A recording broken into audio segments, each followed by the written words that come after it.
Discover the world کے معزز دوستو، میں ہوں زاہد عباس اور آپ تمام دیکھنے اور سننے والوں کو السلام علیکم۔ ناظرین گرامی، بس پہاڑی علاقے سے گزر رہی تھی، اچانک بجلی چمکی، بس کے قریب آئی اور واپس چلی گئی۔ بس آگے بڑھتی رہی، آدھے گھنٹے بعد بجلی دوبارہ آئی، بس کے پچھلے حصے کی طرف لپکی لیکن پھر واپس چلی گئی۔ بس آگے بڑھتی رہی، بجلی ایک بار پھر آئی اور وہ اس بار دائیں سائیڈ پر حملہ آور ہوئی، لیکن تیسری بار بھی واپس لوٹ گئی۔ ڈرائیور سمجھدار تھا، اس نے گاڑی روکی اور اونچی آواز میں بولا، بس میں کوئی گناہ گار سوار ہے کہ بجلی اسے تلاش کر رہی ہے، ہم نے اگر اسے نہ اتارا تو ہم سب مارے جائیں گے۔ بس میں خوف و ہراس پھیل گیا اور تمام مسافر ایک دوسرے کو شک کی نظر سے دیکھنے لگے۔ ڈرائیور نے مشورہ دیا کہ سامنے پہاڑ کے نیچے درخت ہے، ہم تمام ایک ایک کر کے اترتے ہیں اور اس درخت کے نیچے کھڑے ہو جاتے ہیں، ہم میں سے جو بھی گناہ گار ہوگا بجلی اس پر گر جائے گی اور باقی لوگ بچ جائیں گے۔ یہ تجویز قابل عمل تھی، تمام مسافر نے اتفاق کیا۔ ڈرائیور سب سے پہلے اترا اور دوڑ کر درخت کے نیچے کھڑا ہو گیا۔ بجلی آسمان پر چمکتی رہی لیکن وہ ڈرائیور کے نزدیک نہیں آئی، وہ بس میں واپس چلا گیا۔ دوسرا مسافر اترا اور درخت کے نیچے کھڑا ہو گیا، بجلی نے اس کی طرف بھی توجہ نہیں دی۔ اسی طرح تیسرا مسافر بھی صاف ستھرا بچ گیا۔ مسافر آتے رہے، درخت کے نیچے کھڑے ہوتے رہے اور واپس جاتے رہے، یہاں تک کہ صرف ایک مسافر بچ گیا۔ یہ گندا مجہوم سا مسافر تھا، کنڈکٹر نے اس پر ترس کھا کر اسے سوار کر لیا تھا۔ مسافروں نے اسے برا بھلا کہنا شروع کر دیا، لوگوں کا کہنا تھا کہ ہم تمہاری وجہ سے موت کے منہ پر بیٹھے ہیں، تم فوراً سے اتر جاؤ۔ وہ اس سے ان گناہوں کی تفصیل بھی پوچھ رہے تھے جن کی وجہ سے ایک اذیت ناک موت اس کی منتظر تھی۔ وہ مسافر اترنے کے لیے تیار نہیں تھا لیکن لوگ اسے ہر قیمت پر بس سے اتارنا چاہتے تھے۔ مسافروں نے پہلے اسے برا بھلا کہہ کر اترنے کا حکم دیا، پھر اسے پیار سے سمجھایا اور آخر میں گھسیٹ کر اتارنے لگے۔ وہ کبھی کسی سیٹ کی پشت پکڑ لیتا، کبھی کسی راڈ کے ساتھ لپٹ جاتا اور کبھی دروازے کو جھپا مار لیتا، لیکن لوگ باز نہ آئے، انہوں نے اسے زبردستی گھسیٹ کر اتار دیا اور ڈرائیور نے بس چلا دی۔ بس جیسے ہی گناہ گار سے چند میٹر آگے گئی، دھاڑ کی آواز آئی، بجلی بس پر گری اور تمام مسافر چند لمحوں میں جل کر بھسم ہو گئے۔ وہ گناہ گار مسافر 2 گھنٹوں سے مسافروں کی جان بچا رہا تھا۔ ناظرین گرامی، مجھے کسی صاحب نے ایک دلچسپ واقعہ سنایا۔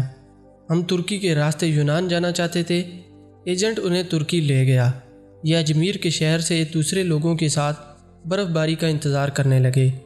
سردیاں یورپ میں داخلے کا بہترین وقت تھا، برف کی وجہ سے سیکیورٹی اہلکار مورچوں میں دبک جاتے تھے، بارڈر پر گشت رک جاتا تھا اور ایجنٹ لوگوں کو کشتیوں میں سوار کرتے تھے اور انہیں یونان کے کسی ساحل پر اتارتے تھے۔ یہ ایجنٹوں کی عام پریکٹس تھی۔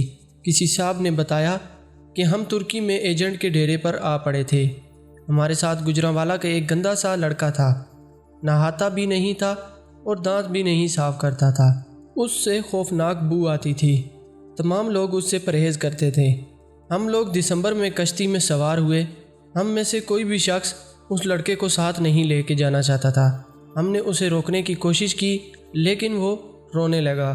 ایجنٹ کے پاس وقت کم تھا، چنانچہ اس نے اسے ٹھڈا مار کر کشتی میں پھینک دیا۔ کشتی جب یونان کی حدود میں داخل ہوئی تو کوسٹ گارڈ ایکٹیو تھے، یونان کو شاید ہماری کشتی کی مخبری ہو گئی تھی۔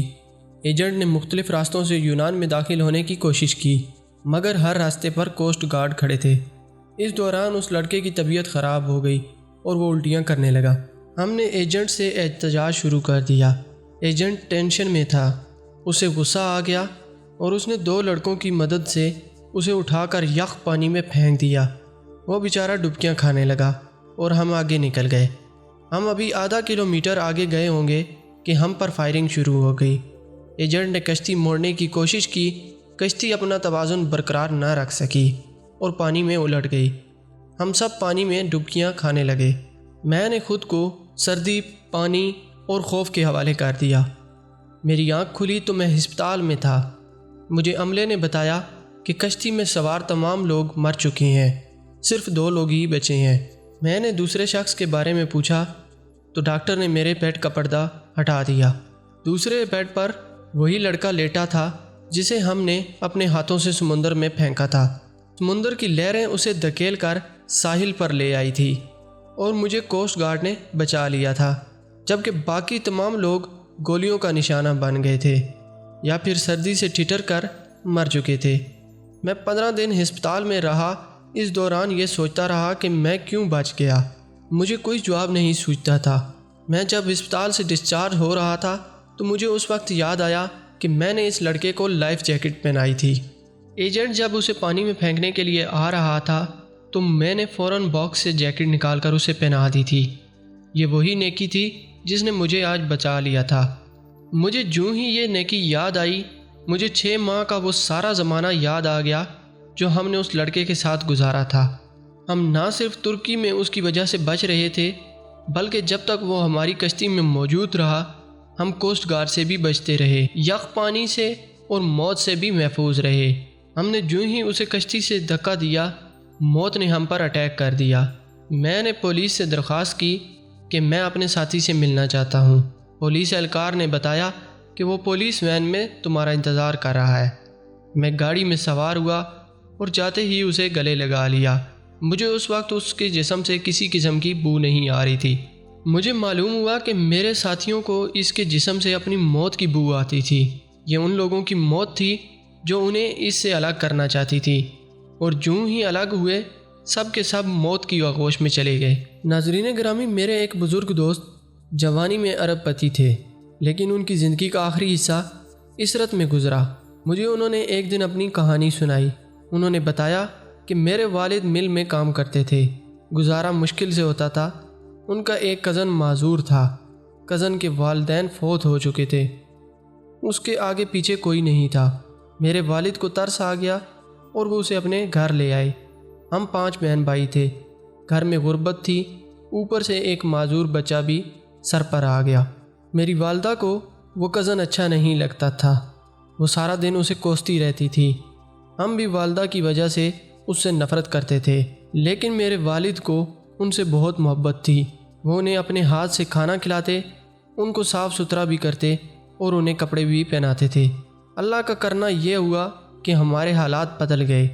ہمارے والد نے ایک چھوٹی سی بھٹی لگائی، یہ بھٹی کارخانہ بنی اور وہ کارخانوں میں تبدیل ہو گئے۔ ہم ارب پتی ہو گئے۔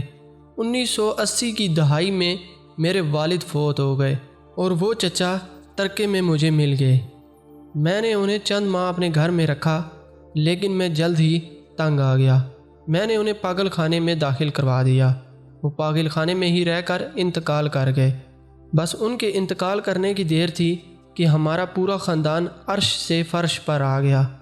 ہماری فیکٹریاں، ہمارے گھر اور ہماری گاڑیاں، ہر چیز نیلام ہو گئی۔ ہم روٹی کے نوالے کو ترسنے لگے۔ ہمیں اس وقت معلوم ہوا کہ ہمارے معذور چچا ہمارے رزق کی ضمانت تھے۔ ہم نے ان کی وجہ سے محلوں میں زندگی گزاری، اور وہ گئے تو ہماری ضمانت بھی ہمارے محل سے رخصت ہو گئی اور ہم سڑکوں پر آ گئے۔ پیارے دوستو، یہ تینوں واقعات آپ کے لیے ہیں۔ ہم نہیں جانتے کہ ہم کن لوگوں کی وجہ سے زندہ ہیں، ہم کن لوگوں کی وجہ سے کامیاب ہیں، اور ہم کن کی بدولت محلوں میں زندگی گزار رہے ہیں۔ ہم یہ بھی نہیں جانتے کہ ہم کس کو بس سے اتاریں گے، ہم کس کو کشتی سے باہر پھینکیں گے، اور ہم کس کے کھانے کی پلیٹ اٹھائیں گے، اور وہ شخص ہمارا رزق، ہماری کامیابی اور ہماری زندگی ساتھ لے جائے گا۔ ہم ہرگز نہیں جانتے، لہٰذا ہم جب تک اس شخص کو پہچان نہیں لیتے، ہمیں اس وقت تک کسی کو بس، کشتی اور گھر سے نکالنے کا رسک نہیں لینا چاہیے، کیونکہ ہو سکتا ہے ہمارے پاس جو بھی ہو وہ سب اس شخص کی وجہ سے ہو، اور اگر وہ چلا گیا تو سب کچھ چلا جائے گا اور ہم نہ رہیں گے، مٹی کا ڈھیر بن جائیں گے۔ پیارے دوستو، ہمیشہ کی طرح مجھے امید ہے کہ آج کی ویڈیو بھی آپ کو بے حد پسند آئی ہوگی۔ ویڈیو پسند آنے کی صورت میں اپنے دوستوں کے ساتھ واٹس ایپ اور فیس بک پر شیئر کرنا نہ بھولیے گا۔ آج کی ویڈیو کے لیے صرف اتنا ہی۔ اگلی ویڈیو تک کے لیے اللہ نگہبان۔